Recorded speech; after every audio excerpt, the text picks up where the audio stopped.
Welcome to the Canine Epilepsy Summit. I'm Dr. Sherry Berger, pleased to be serving as your host and moderator on behalf of VetVine. We are here in partnership with North Carolina State University's College of Veterinary Medicine. And on behalf of NC State, we want to thank our sponsors. We thank them not only for supporting the series, but what they provide to all of us in caring for animals. So we've concluded the first part of our evening together, and thank you for staying on for the Q&A. At this point, I'm pleased to welcome all the panelists back on camera and introduce Julie Netafee, who's joining us from NC State's College of Veterinary Medicine. Appreciate her being here to chime in. We're going to shoot through some of these here quickly in the interest of time. Starting out, Joni submitted this question. There seems to be a sense that maybe we're hearing about or seeing more cases of epilepsy. Is that true from your collective experiences? Is that true? If so, what might that be attributed to? I'll jump in briefly. From the genetic viewpoint, I do think for many diseases, the inbreeding we've really done since the 50s or so, all breeds have it. The inbreeding doesn't cause these mutations, these polygenic mutations, but it clumps them together. And so some of the inbreeding we do with our breeds, I think it might be a part of it. And then Dr. Mugnana might have some thoughts, or Dr. Yeah, I would say that, regardless of what the actual prevalence is, we definitely have an increased awareness of epilepsy. There's more research going on. So there's a lot more talk about it. I think breed clubs are becoming more willing to tackle the problem and discuss it within their breed. So I'm not sure about the prevalence. It may have gone up, but I think in addition to that, there's definitely more awareness and more conversation and more research about epilepsy currently. I would say so, and hopefully programs like this promote that as well. I know I've learned a lot. A lot of these focal types of seizures, I suspect, go overlooked or maybe underestimated for what they are. That's been very enlightening for me. As an extension of this, we've had a few questions about idiopathic epilepsy impacting life expectancy. Is that a concern or not? So the studies have shown that dogs with idiopathic epilepsy can live a normal lifespan. Where we see the lifespan cut short is dogs that have severe seizures. So dogs that have cluster seizures, which is multiple seizures within a 24-hour period, dogs that are prone to status epilepticus, those two conditions in particular, the severity of seizures can impact an animal's lifespan. But an animal that has epilepsy that has well-controlled seizures or relatively well-controlled seizures can be expected to live a normal lifespan. Awesome. We're heading into some of the behavior comorbidity, this question about focal seizures. Kathleen wrote, there are moments that her older dog, 10-and-a-half-year-old, seems to be, quote unquote, mentally disconnected. She's trying to sort out, is this seizure activity? Could it be cognitive dysfunction, or is the dog simply ignoring her? Any insights as to how to tease that apart? Yeah, this can be complicated, right? As I mentioned during my presentation, we have to do all the diagnostics, the baseline diagnostics, to be able to see, is there something going on, especially with an older dog. We want to make sure there's nothing going on with like something endocrine or something like a brain tumor, things like that, right? So that's where like the basic diagnostics have to run in place.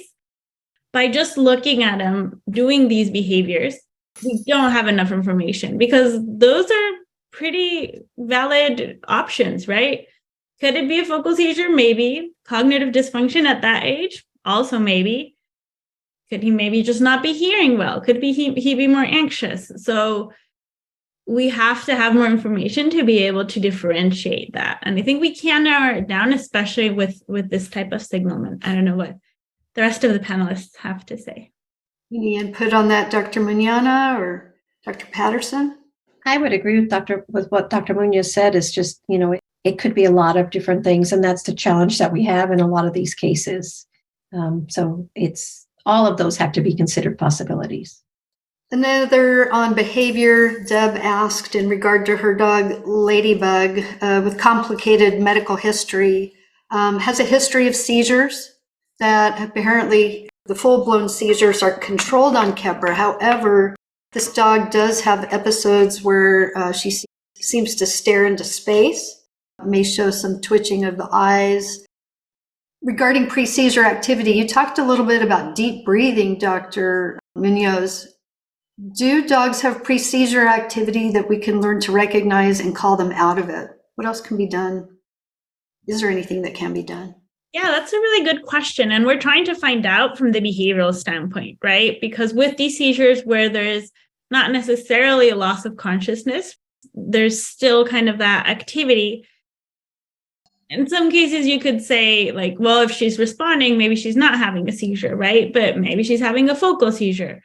I always say if it's safe to do so, right? If we're not talking about aggression as a pre-seizure activity, but things like that, it is worth trying and seeing what happens. So can we teach Ladybug to take a deep breath or to go to her bed and relax when she's not having any of these signs? And then if we do that, can we ask her to do that when she's showing these pre-seizure-like activities? Maybe it helps, maybe it doesn't. That's why we want to keep the diary. But I think it's worth a try for sure. I don't know yet if it is enough to call her out of a seizure. We had a great question, for some of these that are subtle, our behaviors are usually controlled. I know it can be very upsetting to see a full-blown seizure, as one of the videos that we saw, or several of them. Advice for the pet owner and the people in the vicinity. How do you counsel? I mean, this is as much about the human-animal bond and the human's contribution to the situation. Do you have advice for people who are in the midst of seeing an animal do this and its impact? Yeah, I mean, and the same goes when I see pet parents with dogs that have extreme aggression to other people or to dogs, right? These are very stressful situations, and we become really stressed. So what I always try to tell pet parents is, you know what, we also need to take a deep breath. And so we breathe, and then we try to get a video of what's happening. We make sure everyone's safe. So it's just pausing and taking deep breaths as well. So it's kind of the same treatment for humans in that sense. That's from my perspective in behavior. I don't know from the neurology part, if there's any other tips that you give to pet parents. Dr. Muñana or Dr. Patterson? Yeah, Julie, do you want to answer that? So Julie deals a lot with our clients. Sure, I'll add a couple things in. Absolutely everything that Dr. Muñoz has said is very important, and helping to teach your dog those calming signals, but also ensure the safety of everybody in the home. Turn lights or any fans or anything like that, lower the activity in that area. Calm yourself. We even have a sign in our ICU, we're used to, if they're having a seizure, take a deep breath first. And that's even for us who are experienced around seizures and treatment. So take that moment, keep the animal safe. If the animal is showing any aggression or you're not sure, just put them in a quiet area where you can view them, but keep everybody away from there. And then, of course, monitor the seizure, track the time, and if it's going longer than a period of time that you're concerned, go ahead and start into whatever rescue protocol your veterinarian has suggested. Most seizures, like Dr. Muñana said, end after 1 to 2 minutes, and that's where you can give yourself a job with the diary, and you are either recording it or you have a timer on your smartphone or something. And then the general recommendation, if it's different than for the dog's typical or 5 or more minutes we get worried about, is the definition now, because by 15 to 30, it can become life-threatening, and 5's unusual. And so that's the general guideline. And whereas if it's, generally less than 2 minutes and typical of them, you keep them safe, not a big deal. So yeah, give yourself a job to take the deep breath and help the documentation. And then, they can seem like they're forever, but when you actually get the stopwatch and then, oh yeah, that was only 1 minute and 10 seconds. It seemed terrible, but it wasn't that long actually. Thanks for that. One more on behavior, and then we'll move on to another question. Dogs that seem to have a precipitation of seizures with stress. There's a question, someone's moving. It's a big stressor for everybody. Any tips? You talked a little bit about situational meds, Dr. Munoz. Gabapentin, I think, is what you mentioned. Any other considerations around that? Yeah, for sure. So if we know that there's going to be a stressor in advance, we can start preparing for it, right? So I recommend making a list of, okay, what exactly about this is probably going to stress my pet? Is it going to be the car ride? Is my pet worried about car rides? Is it going to be the new people we're going to meet, right? We want to make sure we know exactly what is going to be the stressor, or at least try to predict it. And then we make plans. So if we have time, okay, why don't we get you used to going into the car for longer periods or into your crate in the car? So we get our pets used to a little bit of this routine in advance without it being as stressful as it's going to be. And then if we don't have that much time, or we don't really have much control because we just need to put them in the car and it's going to be a 10-hour ride, then I suggest talking to your vet about starting an anti-anxiety medication. And we want to trial it in advance, because I don't want your pet to take that medication the day you're going to travel and then have a side effect, right? And so there are safe options to use as a pre-event anti-anxiety medication. Gabapentin is one of my favorite because it also helps with seizures. So that's the one I talk about. But I do recommend talking to your vet to develop that plan that is best for your individual pet. Awesome. In terms of precipitating factors and triggers, Hurricane Ian blew through a neighborhood. Barometric pressure changes. Does that precipitate seizures? And then as an extension of that, the dog has a seizure and then seems to have a pattern of having one or two more within an interval of 24 to 36 hours. So 2 parts to that question. Anything you can do to interrupt a cycle after initial seizure if you know a dog is prone to that? So with respect to the barometric pressure, that's a good question. And I think the verdict is still out on that. There is some research that has been done on changes in barometric pressure triggering seizures in people. And the results of that have been inconsistent. So there has been some association reported in some studies and none in other studies. So by all means, it's something that people report. It's something that pet owners report. But we don't have hard data to say, yes, this is the association and this is what happens. With respect to what you can do is, we oftentimes will recommend a rescue protocol if it's an animal that's predisposed to having multiple seizures within a short period of time. And definitely something to talk to your veterinarian about. But for our patients and our clients, if we know that it's a dog that's predisposed to having additional seizures once they have a first one from whatever cause, there are things that we can use, and mostly centered around additional medications at the time of those seizures that are given as what we call pulse therapy. So just a very short interval of treatment over a matter of a couple days to try to get additional seizure control on board during these periods when the seizures happen. But that treatment doesn't necessarily have to be continued as maintenance therapy over the long term. We'll delve into that maybe a little more with medications. Thank you for that. I'd like to add briefly that just as we do the protocol for the medications, right? We also want to do a protocol to reduce stress for the pet between those episodes, because the pet will have anxiety, whether it's behavioral or seizure related. So we want to try to make the environment as least stressful as possible during the next few days, because we know it might be a trigger. And then with the changes in barometric pressure, going more to, okay, well, let's think about what happened. A hurricane blew through. Could that have caused any behavioral changes? What was the environment at home? Was it really scary? So it's also things to take into account. All great advice. At this juncture, I want to thank each of our panelists tonight for helping again to set a wonderful foundation to help us better understand epilepsy, what it is, what it's not, and some about the genetics of it. We thank you all for sharing your knowledge with us and for all that you're doing to help us figure this out. So thank you to each of you. I'm pleased to invite our panelists back on board, and I think Julie Nettifee is joining us too. We're going to start with these. I think these are most applicable to our audience at large tonight and related directly to what y'all spoke about. A question about monitoring levels of phenobarbital.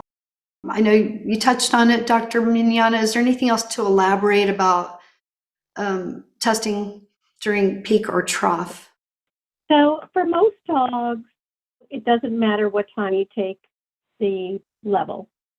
There are some dogs, particularly dogs that they break through with seizures towards the end of their dosing, or dogs where you're worried about side effects, where it is important to take peak and or trough levels. So if you're concerned about breakthrough seizures, then to see what the trough level is, the lowest level is important. If you're worried about side effects, then it may be helpful to get peaks. So ideally, we would take a peak and a trough level, but for practical reasons, oftentimes we just take one level and it's not at any sort of any time period. And a study has shown that in most dogs, there's not that much fluctuation throughout the daytime that it doesn't matter. So I'll initially start and say, okay, we can do it at any time. If it's a dog that we really want to fine tune, perhaps to see if every 8-hour dosing may be more effective, then we will definitely look at trough levels and sometimes also peak levels. And what about dosing of phenobarb? I know you mostly spoke about twice a day or every 12-hour dosing. There's been some mention of increasing frequency of administration. Dr. Platt mentioned that. Is there any rule of thumb or that we can provide to our veterinarians about when to consider that, if at all? Yeah, I think it is a consideration. There was a study that came out of the UK, actually, and it looked at about 10 dogs, I think, that had refractory epilepsy and then reduced the interval of dosing down to 8 hours instead of 12 hours. And there was great success. If I remember, like 9 out of 10 of those dogs seemed to have improved seizure control based on the parameters that they'd set. So I think it's an option. When to use it, that then comes down to an individual situation of what the dog's current quality of life is, seizure severity, seizure frequency, overall looking to try to improve all of those things on a sooner rather than later basis. I think the longer that we leave the seizures to gain some traction, the less likely it is that anything that we do is going to work. I think I would emphasize that in the majority of dogs that 3 times a day is not necessary, but it is one of several options that we have to try. And obviously in some people's cases that might not be feasible for their home life. And in terms of dogs that are taking more than one medication, is there any rhyme or reason to separating the administration? Can they be given at the same time? Any thoughts about that? Maybe Dr. Haig, do you have any suggestions on that? I mean, I think the best approach is to make sure the patient's getting the medication. And so from an ease standpoint, probably easier if the patient is on 2 twice-a-day medications, you can give them at the same time. So whatever's going to make it easier from a practical standpoint. So there are no interactions or reduced efficacy if you give them at the same time? Not that I'm aware of. I don't know if the other panelists have any thoughts. No, I don't think there are. Okay. For intact females and these dogs, does the exogenous administration of diethylstilbestrol or the estrogen of the heat cycle impact the efficacy of these drugs? And they asked particularly around phenobarbital. I'm not aware of anything, of any effects of those agents of altering phenobarbital efficacy. No, I would think it would be the other way around potentially, is that phenobarb would reduce efficacy of administered estrogen just through increased metabolism. But I hadn't heard of anything that DES, for instance, affects phenobarb efficacy. I'm not sure. I think it's an interesting question, because certainly we know that on the human side with women, that there are certain women that will have an increased seizures related to their menstrual cycle. And so with the influence of hormones, I think one of the challenges is a lot of our patients are not intact. And so at least on this side of the world, I've asked some of my colleagues who are in Europe about if they see that related to estrus. And I think it just depends. There are some pets that it isn't a factor, and there's others that aren't. And I think it just has to do with what that individual animal's pattern is going to be with their seizures. But I'm not aware of either anything with interactions of the medications. The same with NSAIDs? Yeah, I'm not aware of any interactions. Okay. The focus of this summit is as much as learning how to treat, these dogs, as much as to preserve quality of life. And time and again, you all have mentioned and acknowledged this evening about the side effects of lethargy and ataxia, and these can be quite bothersome and of a concern. We've received scores of questions about that, so I thought I would address that here. One person indicated that the dog is very well controlled on medications, which is great, but this middle-aged dog is not acting, like a young dog anymore. It doesn't play, doesn't run. And the question is there a point that people would consider just letting a dog have seizures and living with it? Or is there a concern that they would escalate? Do you have any knowledge about that or opinions? And or, is there a remedy? What can be done to manage these side effects? Is there anything you recommend? Well, I think it really depends on the frequency of the seizures. So, people will say if the dog's having relatively infrequent seizures and the side effects of the medications are such that it affects the dog's quality of life, then maybe having infrequent seizures is fine. Obviously, the concern we have with seizures is that a seizure disorder can progress. So the seizures can become worse. They can become more frequent, more severe. And we're always concerned that the seizures, like I mentioned last week, tend to stop spontaneously. And we're always concerned that the seizure won't stop. And then if the animal develops status epilepticus or severe cluster seizures, then that can be a life-threatening condition. So I think all of us neurologists, take seizure control pretty seriously, and we wouldn't nonchalantly say, well, just let him have seizures, because we're always concerned about what can happen. But at the same token, I think, again, the balance of seizure control and side effects and quality of life is an important one. And that's definitely something that needs to be addressed on an individual basis, because, every dog is different. Every pet caregiver is different. So the desires and wants and expectations will be different in each scenario, and they have to be addressed as such. I recall from my general practice days when we would start meds, we would tell people that these dogs typically equilibrate or acclimate and, become more normal again. What's the incidence of something like this being ongoing? Do a lot of dogs continue to show these signs, or is there a percentile of dogs that will continue to show these signs, side effects? Yeah, I think there are a large percent of dogs that will have, to some degree, experience the side effects. The most common of these with all of the drugs would be the ataxia and sedation. And they're just to varying degrees. Some are more tolerable than others. And as Dr. Mignana has said, it becomes a balance of the quality of life that's seen with the number of seizures, accepting that number of seizures could definitely increase and make the situation worse if left unmedicated.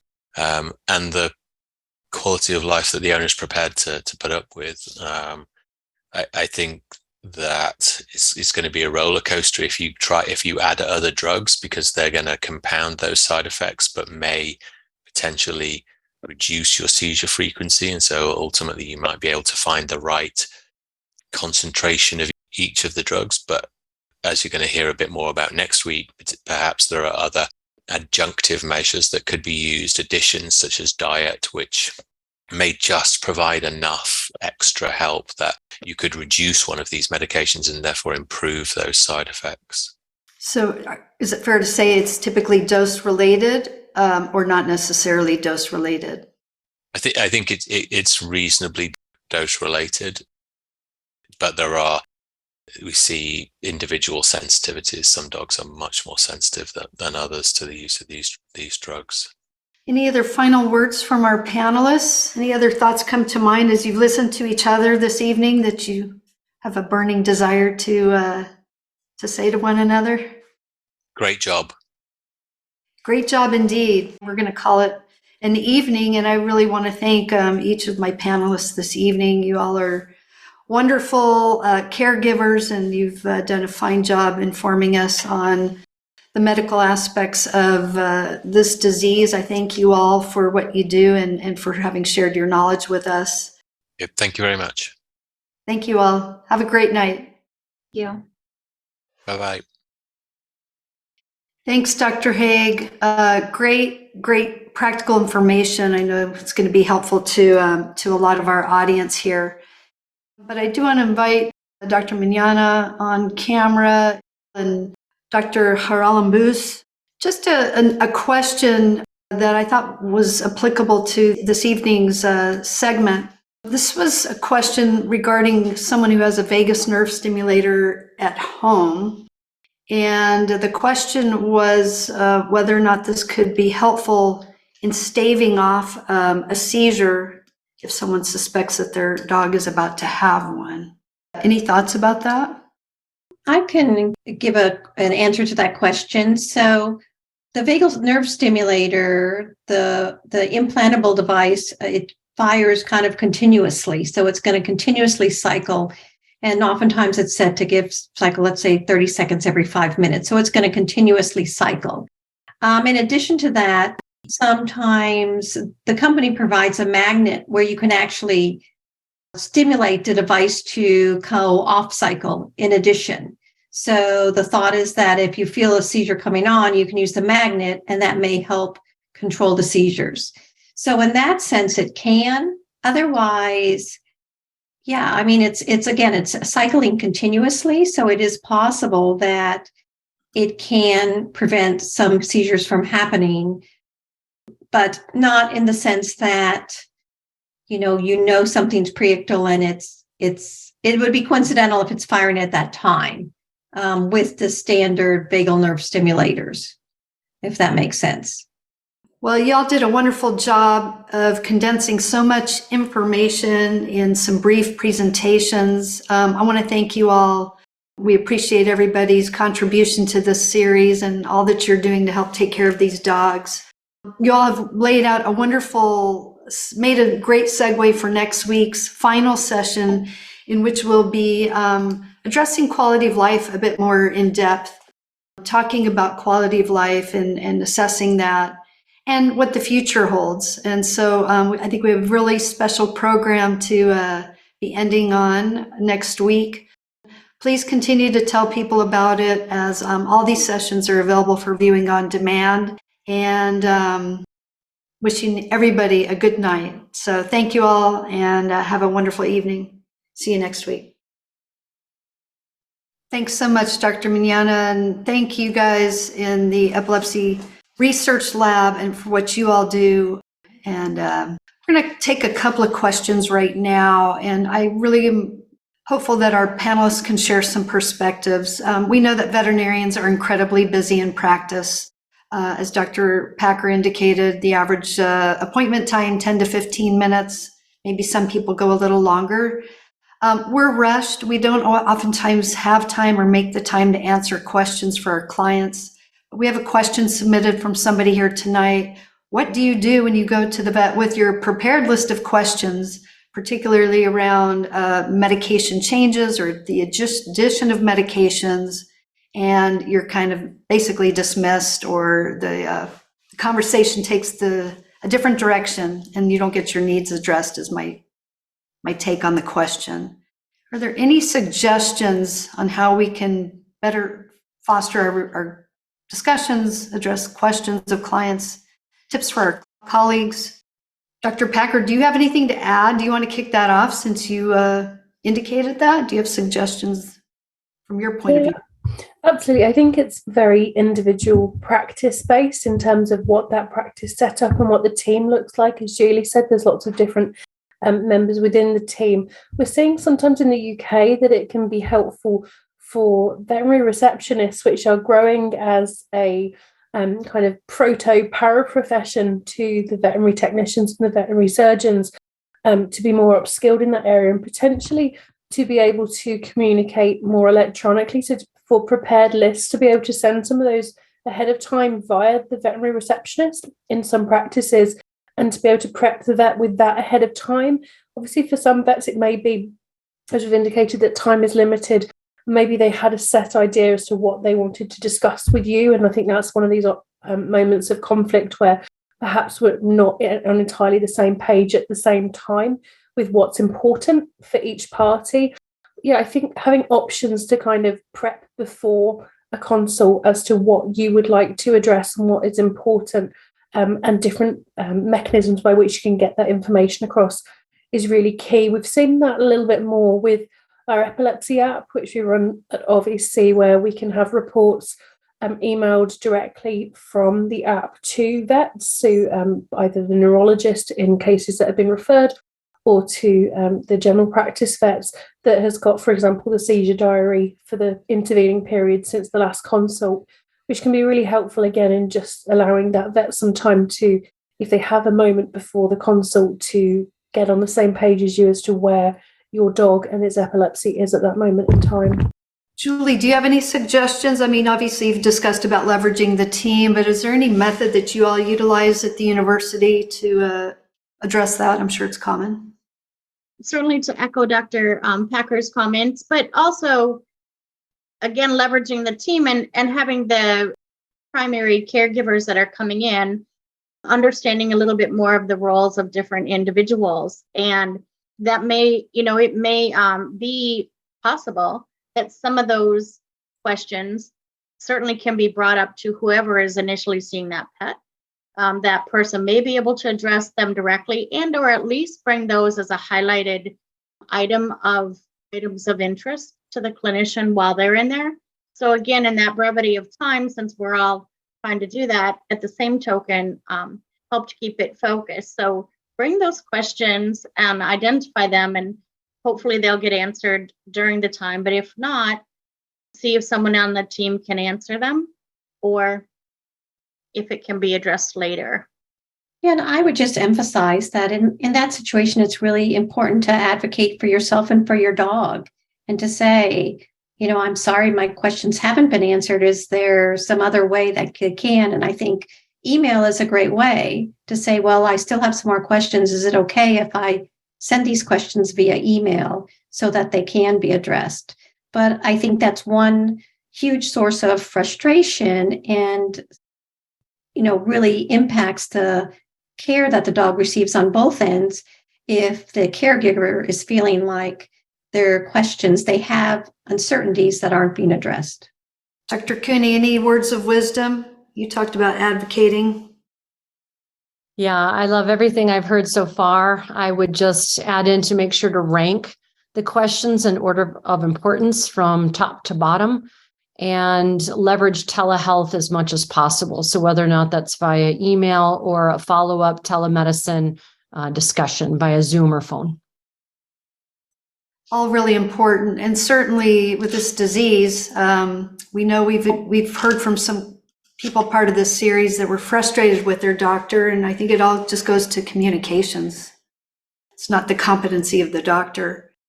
This will be the last question that we address tonight, and it's a loaded one. We hear it all the time as veterinarians. We're talking about this situation of refractory epilepsy. How do we know when it's time?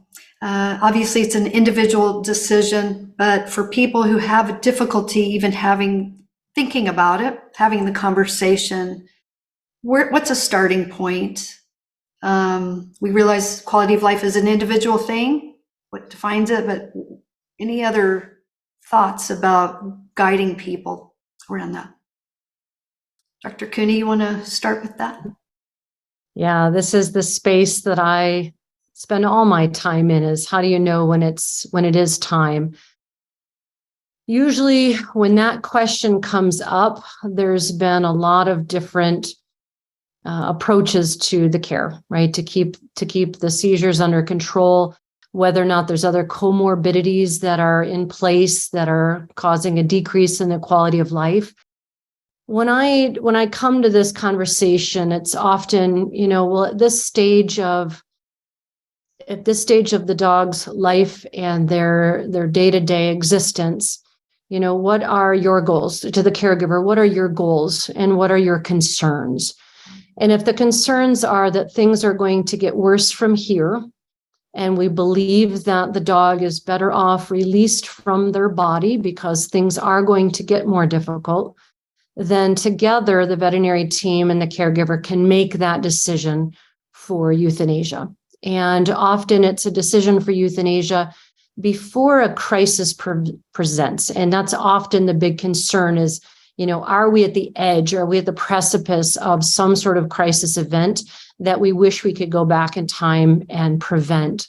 So it's always a leap of faith, in my opinion, to some extent, that euthanasia is chosen at the right time for the right reasons, but we do so in partnership and collaboration and making sure that we have good, open, honest communication about what the caregiver is able to provide, what they're no longer able to provide, their concerns about meeting their pet's physical, social, emotional needs. And again, if we believe they're better off released from their body, then it's okay to make a choice for euthanasia. How about the neurologist's perspectives on that, Dr. Mignana? What's your common experience? Yeah, I think it really covers a lot of the same things, is that it's really a focus on quality of life. And, there's always the uncertainty as what's going to happen in epilepsy over time. Is it going to get better? Is it going to get worse? But when we feel like we've really exhausted our treatment options and the seizures just continue and the dog's quality of life is judged to be poor and we don't see much hope in sight, regardless of everything we've tried, then I think that's when the discussions begin. So, and of course, as you said, it's very individual, and some people, are willing to tolerate more adverse effects in their dogs than others. But when we see like our bag of tricks is running low and the dog's still having bad seizures, and we see the dog's quality of life impacted, that's when the discussions typically will start. Okay, fair enough. And they can't start early enough. We know that. I know that's a huge, something Dr. Packer's indicated, and I know Dr. Cooney advocates for. Any other thoughts from our panel? Anything else come to mind before we draw the line in the sand for the evening? I would just like to take a brief moment to just in closing say thank you to Dr. Berger and Vetvine for hosting this along with NC State, to all the program sponsors and for their support, for all of the individuals that have joined us over the 4 weeks and that may be joining as a follow-up and on demand, for the different pet professionals and caregivers and supporters that have helped all of us in our journeys in this disease and in learning how to support others. And especially to all the epidogs out there that I believe make us all better humans. Thank you so much. And I'd also just like to say that our dogs trust us. They trust us to make the right decisions for them through their life of care and their end of life journey. And we do well with continuing to learn and grow in understanding of epilepsy, and just so proud of everyone for participating. And thanks again for the opportunity to share some insights tonight. But just keep that faith. That's what makes our dogs so wonderful. Thank you. Dr. Mignana, anything else? Yeah, just again, thank you for your help, Sherry, in putting on this program. Thank you to all the speakers, everyone who's attended, and really to all the caregivers and the pet owners When I started in the journey in epilepsy, I had no idea how supportive that group of people were. It's a fabulous group of caregivers, wonderful dogs. I've learned so much from all of them, and they really allow us to do what we're doing. And, I want everyone to leave on the fact that a lot of dogs with epilepsy have a good quality of life and can live a normal, expected lifestyle. And that's thanks to some of the advances that we've made over the years and continue to make in this area. Absolutely. I echo that. And I thank all of you for what you do in this world of caring for animals. And I want to thank all of our panelists for sharing some incredible information, all of the presenters throughout the program, our sponsors. Thank you again for your generous support and what you do for us. And check out all the great work that's coming out of NC State. Hopefully we can come back next year and update everybody about news that they have to share with us. Tell your friends about the program. It's on demand. And I wish everyone a good, safe night. Go hug your dog and have a wonderful evening. Thank you all so much. Thank you. Good night.